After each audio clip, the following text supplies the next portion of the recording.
كشف الدجى بجماله حسنت جميع خصاله صلوا عليه وآله يا صاحب الجمال ويا سيد البشر من وجهك المنير لقد نبل القمر لا يمكن الثناء كما كان حقه بعد الخدا وذلطوی قصہ مختصر. انتہائی واجب القدر احترام سامعین و ناظرین، قرآن مجید برہان رشید کی آیہ مبارکہ کا کچھ حصہ تلاوت کیا. اللہ کریم آپ کو سچ کہنے کی، اس پر عمل پیرا ہو کر زندگیاں بسر کرنے کی توفیق عطا فرمائے. احتشام ماہ رمضان المبارک کہ یہ آخری ایام ہیں، ہم سے یہ اللہ تعالیٰ کا عظیم مہینہ جو الوداع ہونے والا ہے، ہمیں بہت کچھ دے کر جا رہا ہے. یہ ماہ مقدس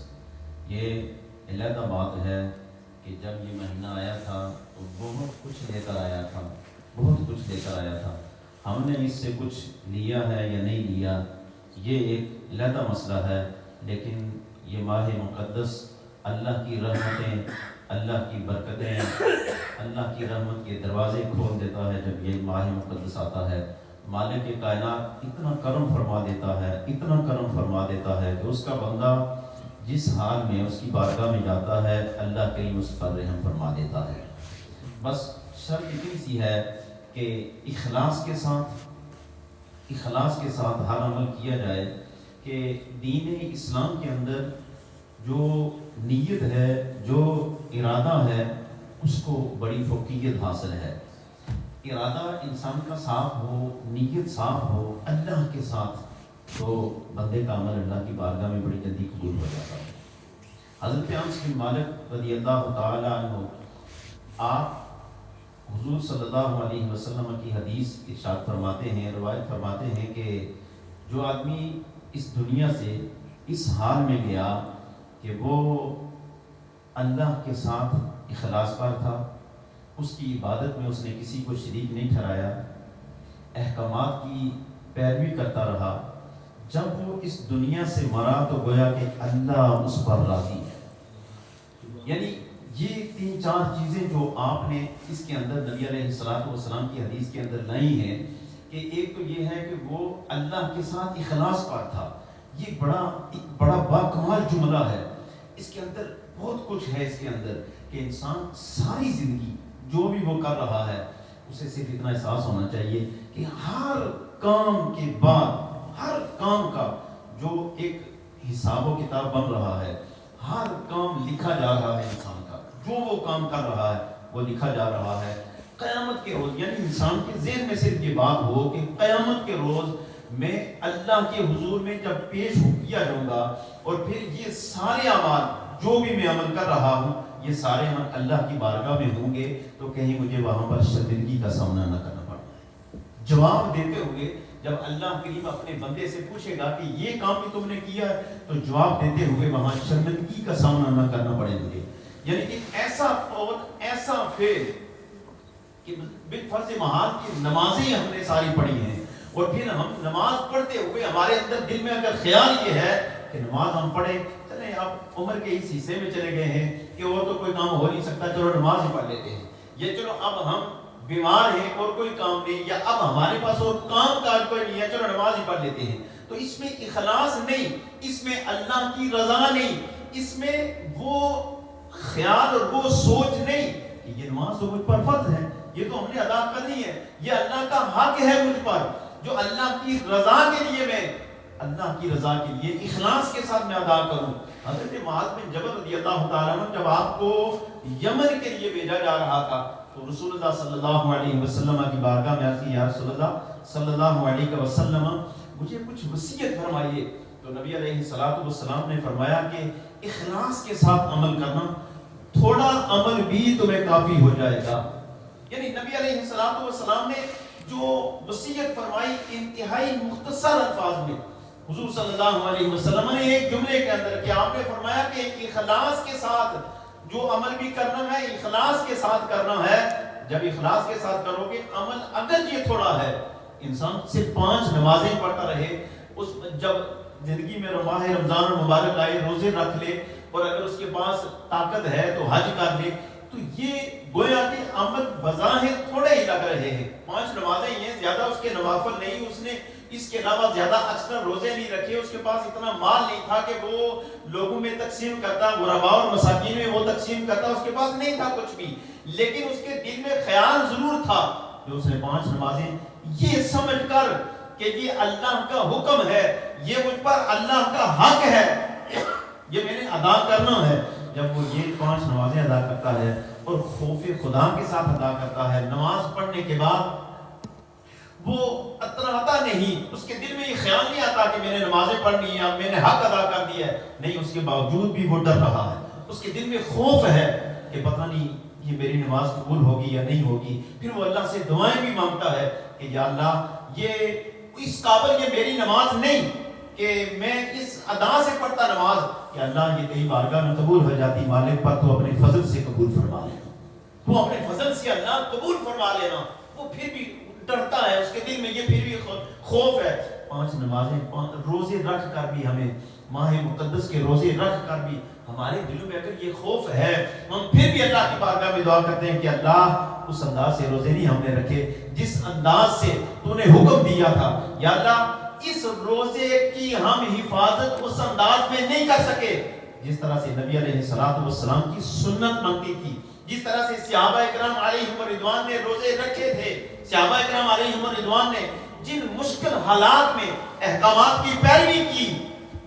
وہ جب ہم پڑھتے ہیں نا تو پھر ہم اپنے آپ کو دیکھ کر ہمیں احساس ہوتا ہے کہ ہمارے لیے تو کوئی مشکل نہیں، یہ 5 نمازیں پڑھنا، یہ روزے رکھنا، یہ موجودہ دور میں دیگر احکامات کی پیروی کرنا، اعمال صالحہ کرنا، گویا کہ ہمارے لیے اتنا مشکل نہیں جتنا مشکل صحابہ اکرام کے لیے تھا، جتنا مشکل صحابہ اکرام علیہم رضوان نے جن مشکلات میں ان ساری چیزوں پر عمل کر کے ہمارے سامنے ایک آئینہ رکھا، ہمارے سامنے ایک کتاب رکھی کہ لوگوں جب اللہ کی رضا کے لیے عمل کیا جائے گا تو پھر مشکلات خود بخود تمہیں راستہ دیتی چلی جائیں گی۔ جب دل میں اخلاص ہوگا،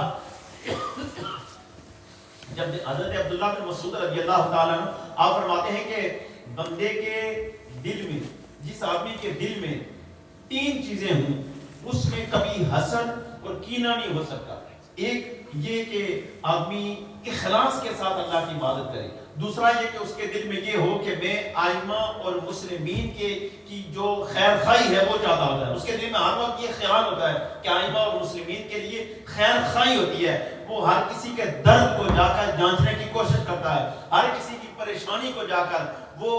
حل کرنے کی کوشش کرتا ہے، جو مصیبت زدہ ہے اپنا مسلمان بھائی وہ جاتا ہے، کوشش کرتا ہے وہ اس کی مصیبت کو دور کرنے کی، وہ کوشش کرتا ہے اس کے کندھے کے ساتھ کندھا ملا کر اسے اپنے ساتھ چلانے کی کوشش کرتا ہے۔ جب تو حضرت عبداللہ بن مسعود آپ راوی حضور صلی اللہ علیہ وسلم نے فرمایا اس طرح کا جو آدمی ہوتا ہے اس کے دل میں کبھی حسد اور کینہ نہیں ہوتا، وہ آدمی صاف ستھرا ہوتا ہے۔ اور پھر تیسرا وہ آدمی کہ جو مسلمانوں کی جماعت، جو اہل حق ہیں ان کے ساتھ وہ رہتا ہے۔ یہ 3 چیزیں، یہ 3 خصلتیں جس آدمی کے اندر گویا کہ پائی جاتی ہیں تو یہ اتنی اچھی چیزیں ہیں کہ ان کی وجہ سے انسان کے دل میں حسد اور کینہ نہیں آتا۔ یہ حسد اور کینہ جس کے دل میں آ جاتا ہے، جب مسلمان کے دل میں آ جاتا ہے تو اس کی وجہ سے بڑے اختلاف بڑھتے ہیں، اس کی وجہ سے بڑے معاملات خراب ہوتے ہیں، اس کی وجہ سے سوسائٹی میں اتنے معاملات خراب ہوتے ہیں، اس کی وجہ سے انسان جس جگہ رہتا ہے گھر میں معاملات خراب ہوتے ہیں، گھر میں لڑائیاں اور جھگڑے بن جاتے ہیں، گھر سے باہر کوئی جس جگہ رہ رہا ہوتا ہے، جس سوسائٹی میں ہوتا ہے، وہ جس جگہ کام کر رہا ہوتا ہے، حسد اور کینہ جب انسان کے دل میں آ جائے گا، یہ ایک بڑا لگتا ہے ایک موضوع ہے، لیکن یہاں پر کیونکہ حدیث مبارکہ میں الفاظ ہیں حسد اور کینے کی وجہ سے بڑے بڑے معاملات اور خرابیاں پیدا ہو گئی ہیں، بڑی لڑائیاں اور جھگڑے اور اتنا فتنہ اور فساد گویا کہ پیدا ہو جاتا ہے حسد اور کینے کی وجہ سے۔ لیکن کیا ہے یہ پیدا کیوں ہوتا ہے؟ یہ حسد اور کینہ دل میں گویا کہ حضور صلی اللہ علیہ وسلم کی حدیث سے یہ ثابت ہے کہ انسان کے دل میں حسد اور کینہ پیدا ہی اس وقت ہوتا ہے جب اس کے دل سے اخلاص نکل جاتا ہے۔ جب اخلاص اس کے دل سے نکل جاتا ہے تو پھر کیا ہوتا ہے؟ اخلاص نکلتا، اخلاص کا مطلب کیا ہے؟ کہ نمازیں اللہ کے لیے پڑھنا، گویا کہ وہ زندگی کا ہر کام وہ اللہ کی رضا کے لیے کر رہا ہوتا ہے، ہر کام گویا اس سے مراد کہ ہر جائز کام وہ کاروبار کر رہا ہے تو اس کے دل میں پھر بھی خوف ہے، وہ کہیں پہ ملازمت کر رہا ہے تو اس کے دل میں پھر بھی خوف ہے، وہ کہیں پہ جاب کر رہا ہے تو اس کے دل میں کہیں پھر بھی خوف خدا ہے، پھر بھی اسے اپنے دین کا، پھر بھی اسے نبی علیہ الصلوۃ والسلام کی جو سنت ہے، آپ کی جو سیرت ہے، آپ نے وہ کام گویا کہ حضور صلی اللہ علیہ وسلم کی جو سیرت ہے وہ ہمارے لیے خوبصورت کتاب ہے کہ ہم نے زندگی کیسے بسر کرنی ہے۔ مشکلات اور پریشانیاں اس وقت ہمیں آتی ہیں، ہم مصیبت میں اس وقت شاید چلے جاتے ہیں، ہم پریشانیوں اور سٹریس میں اس وقت چلے جاتے ہیں جب ہم نبی علیہ الصلوۃ والسلام کی سیرت طیبہ کو چھوڑ دیتے ہیں، جب حضور صلی اللہ علیہ وسلم کے بتلائے ہوئے طریقے کو جب ہم چھوڑ دیتے ہیں تو ہم اپنی مرضی سے ایک شاید زندگی گزارنے کی کوشش کرتے ہیں، ہم ایک نئی فکر کوشش کرتے ہیں کہ ایک نئی فکر کے ساتھ ہم زندگی بسر کریں، ہم شاید یہ سمجھتے ہیں کہ ہم جدت کے ساتھ زندگی بسر کر رہے ہیں، ہم ایک جدید ماحول میں چلے گئے ہیں، لیکن یہ جدید ماحول نہیں، ماحول وہی ہے جو نبی علیہ الصلوۃ والسلام نے دیا ہے قیامت تک کے لیے، ہر انسان کے لیے کرائٹیریا وہی ہے جو نبی علیہ الصلوۃ والسلام نے دیا ہے، جو آپ صلی اللہ علیہ وسلم کے صحابہ کرام علیہم رضوان نے جس طرز عمل سے زندگی بسر کی ہے، جب تک وہ طرز عمل نہیں اپنایا جائے گا،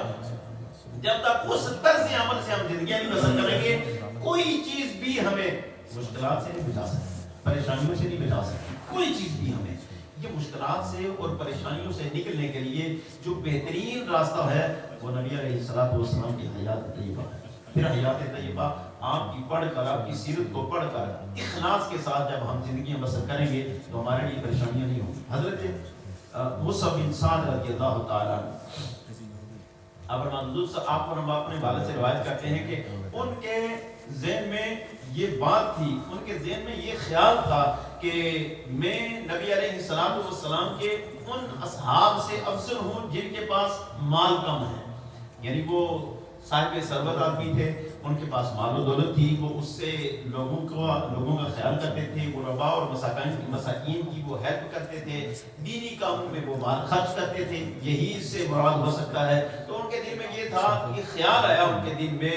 کہ شاید کہ جن لوگوں کے پاس مال نہیں ہے، غریب ہیں وہ لوگ، تو وہ اتنا ظاہر ہے ان کے پاس خرچ کرنے کے لیے کچھ نہیں، تو یہ بہت بڑا اجر ہے خرچ کرنا، دوسرے پر غرباء اور مساکین پر خرچ کرنا، اچھے کاموں میں اپنے مال کو خرچ کرنا، یہ بڑا اجر اور بڑا ثواب ہے۔ اسلام میں اس کا بڑا مقام ہے ان لوگوں کا جو دین اسلام کے لیے اپنا مال خرچ کرتے ہیں، جیسے حضرت ابوبکر صدیق رضی اللہ تعالیٰ عنہ، آپ نے ایک موقع پر اپنا سارا کچھ دین اسلام کے لیے قربان کر دیا تھا، تو گویا کہ یہ بڑا اجر اور بڑا ثواب ہے دینی کاموں میں اپنا مال خرچ کرنا، غرباء اور مساکین میں خرچ کرنا، مدارس میں، مساجد کو بنانا اور پھر مساجد کا خیال رکھنا، مساجد کی تعمیر و ترقی، ادارے اس طرح سے قائم کرنا، ٹرسٹ کے کام کرنا، یہ ان پر خرچ کرنا مال، یہ بڑا اجر اور بڑا ثواب ہے۔ اسلام کے اندر اس کا بڑا مقام اور بڑا ہے، بڑا اللہ تعالیٰ نے اجر اور ثواب رکھا ہوا ہے اس میں، اس سارے سلسلے کے اندر۔ تو حضرت مصعب بن سعد رضی اللہ تعالیٰ عنہ، آپ کے ذہن میں بھی یہ خیال تھا کہ کیونکہ ہمارے پاس مال و دولت ہے، ہم خرچ کرتے ہیں، تو وہ اصحاب کے جن کے پاس مال کم ہے، اب اخلاص دیکھیں کہ اخلاص کا کتنا بڑا مقام ہے، تو وہ اصحاب کے جن کے پاس مال کم ہے ان سے ہم بہتر ہیں۔ تو نبی علیہ الصلوۃ والسلام نے فرمایا نہیں، یہ بات نہیں، اللہ تعالیٰ اس امت کی جو مدد فرماتا ہے وہ کس وجہ سے فرماتا ہے؟ وہ اللہ تعالیٰ ضعیف لوگوں کی دعاؤں کی وجہ سے اور ان کی نمازوں کی وجہ سے اور ان کے اخلاص کی وجہ سے اللہ تعالیٰ اس امت کی مدد فرماتا ہے۔ یہ اخلاص جو نبی علیہ الصلوۃ والسلام نے فرمایا گیا کہ مال پر یا خرچ کرنے پر، یا جو آدمی خرچ کرنے والا ہے، ان چیزوں پر اسے فخر نہیں ہونا چاہیے کہ ہم نے کوئی کام کیا، خرچ کرنے کے بعد بھی اللہ تعالیٰ سے خوف رکھنا چاہیے، اللہ تعالیٰ کی بارگاہ میں یہ دعا کرنی چاہیے کہ یا اللہ تو قبول فرما۔ اس لیے فرمایا نا کہ جب آدمی دے رہا ہو جتنا مخفی ہو سکے اس انداز میں دے کہ دوسروں کو نہ پتا چلے اور اس کے دل میں یہ خیال نہ ہو کہ میرے پاس جو کچھ ہے میں خرچ کر رہا ہوں، مجھے لوگ شاید کہیں کہ یہ بڑا مالدار آدمی ہے اور بڑا سخی آدمی ہے، اس کے دل میں یہ خیال آیا تو پھر سمجھ لیجئے کہ وہ مال تو ایک اور حدیث مبارکہ ہے نا کہ نبی علیہ الصلوۃ والسلام کی بارگاہ میں عرض کی، یا رسول اللہ صلی اللہ علیہ وسلم، ایک آدمی جہاد کرتا ہے، اس کے دل میں اجر کا بھی وہ طلبگار ہے اور شہرت کا بھی وہ طلبگار ہے، یہ عرض کی رسول اللہ صلی اللہ علیہ وسلم کی بارگاہ میں کہ وہ جہاد کرتا ہے، بڑے ذوق سے کرتا ہے وہ جہاد، لیکن اس کے دل میں خیال دونوں ہیں